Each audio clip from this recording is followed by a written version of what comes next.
tetangga yang satu ini di luar negeri atau di TKI. luar pulau, TKI misalkan, ya kan? Nah, itu gimana Pak? Mungkin bisa dijelaskan Pak di sini. Semaksimal mungkin. Selamat datang di channel Danang Survei. Assalamualaikum warahmatullahi wabarakatuh. Kembali lagi bersama saya di channel Danang Surveyor.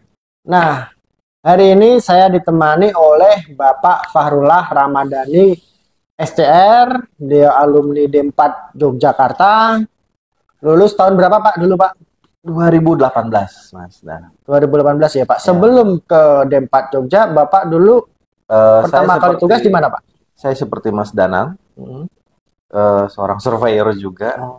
Tahu mulai berkarir itu 2010, 2015 saya sekolah lagi, berarti 5 tahunan lah. Ya. Kemudian itu pertama kali saya di Kabupaten Tapin, Mas, dan Tapin ya Pak. ya di rantau.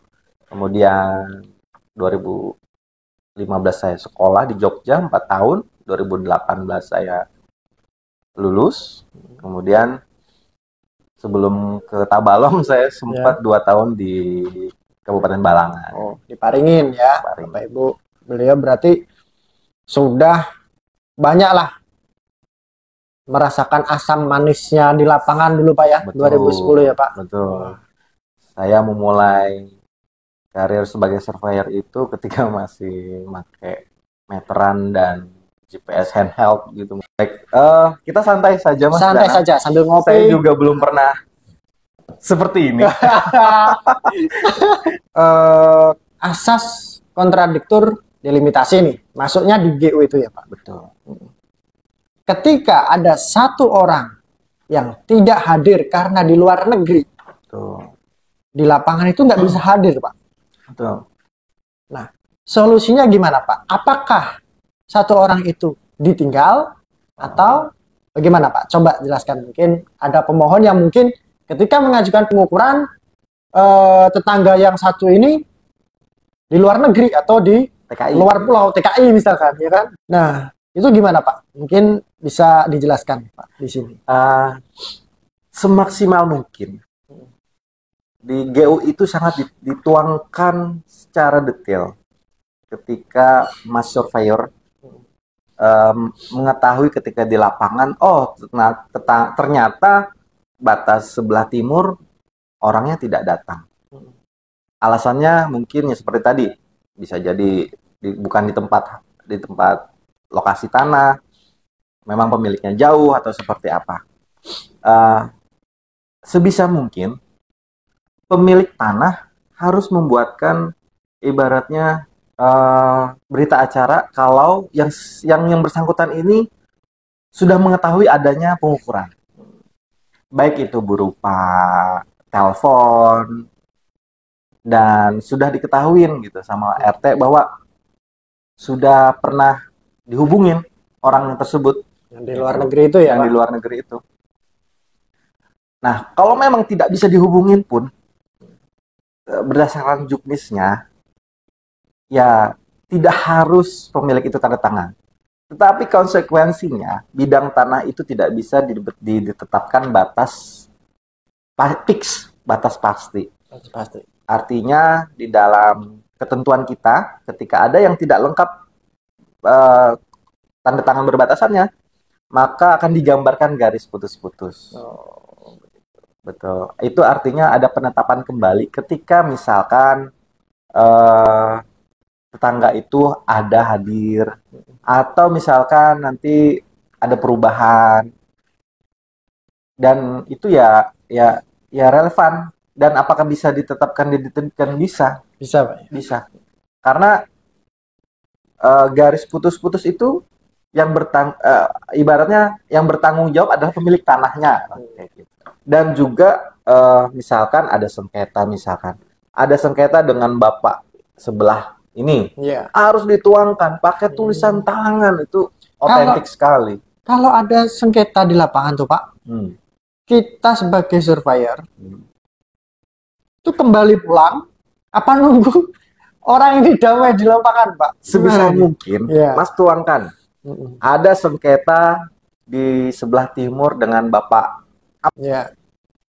Ketika saat itu tidak ada kesepakatan, dituangkan tidak ada kesepakatan. Tutup, pulang. Pulang. Nggak jadi diukur. Nggak jadi diukur. Oh, jadi begitu ya Bapak Ibu. Ketika ada sengketa sama berbatasan, petugas ukur itu boleh pulang. Nggak boleh lanjutin pengukuran. Nanti bisa bahaya petugas ukur. Bisa dipukulin orang kalau dipukulin dilanjutin. orang, Ya, resiko Pak ya. Itulah resikonya petugas ukur di lapangan. Makanya Bapak Ibu sebelum mengajukan pengukuran, tanahnya itu harus dipasang patok semua. Biar rukunan sama tetangga berbatasan. Gampang kok rukunan. Ya dirembuk secara damai. Jadi jangan sampai kita makan sedikit pun tanah orang lain. Betul. Ya Pak, sedikit pun jangan. Lebih baik rukunan, adem. Ketika ada acara, tetangganya ikut. Iya. Jangan yang jauh-jauhan. Kalau kita ada acara yang jauh-jauh pada datang, tetangga sebelah kita nggak mau datang cuma gara-gara tanah sejengkal. Baik. Nah, begitu ya Bapak Ibu. Lanjut Pak Farul. Baik. Asumsinya ini tidak ada masalah. Ya, asumsinya nggak ada masalah nih ya. Ya, Ya, clear. clear. Tetangga batas mau menandatangani itu semua. Dan satu hal lagi, ketika tidak cukup hanya dengan tetangga batas nih Mas Danang. Mas Danang juga harus melibatkan perangkat pemerintahan yang paling kecil di wilayah tersebut. Misalkan RT ataupun langsung ke pemerintahan desa atau kelurahan. Ini sangat penting sekali karena dia mengetahui kalau di lokasi itu juga ada orang yang mau mohon untuk sertifikat. Buat saksi ya. Buat saksi bahwa ada legalitas instansi pemerintahan di situ. Nah, jadi Pak RT atau perangkat itu harus didatangkan ya, Bapak Ibu. Nanti kalau nggak didatangkan, nggak punya saksi dari perangkat setempat, kita hargain sebagai perangkat setempat, diundang. Nanti ketika sengketa baru manggil-manggil RT, baru manggil-manggil perangkat. Saat ada syukuran, nih lagi seneng nih, habis beli tanah, saya lagi mau pengukuran, nggak diajak, ya Pak ya. Iya. Saat sengketa aja dipanggil-panggil gitu kan. Ya, Nah, gitu. Lanjut Pak. baik. Dan kemudian beberapa hal yang harus ada di gambar ukur itu. Pertama, gambar ukur itu menunjukkan patok yang telah ditunjukkan oleh pemilik tanah yang sudah disepakati dengan tetangga-tetangga sekitar.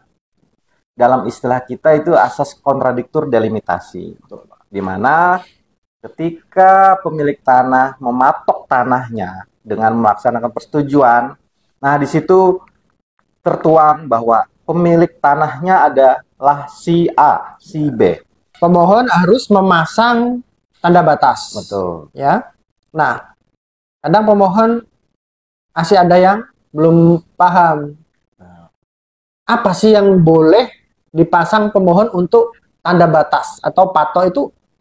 Apa nih yang boleh dipasang sama pemohon? Kadang pemohon tuh kalau di lapangan asal-asalan saja nancap patok. Nah, itu yang tidak boleh. Kayak gitu tuh Pak, gimana? Karena sebelum pengukuran tuh, Mas Danang Surveyor, itu pemohon harus masang patok dulu secara Permanen ya, Pak? permanen.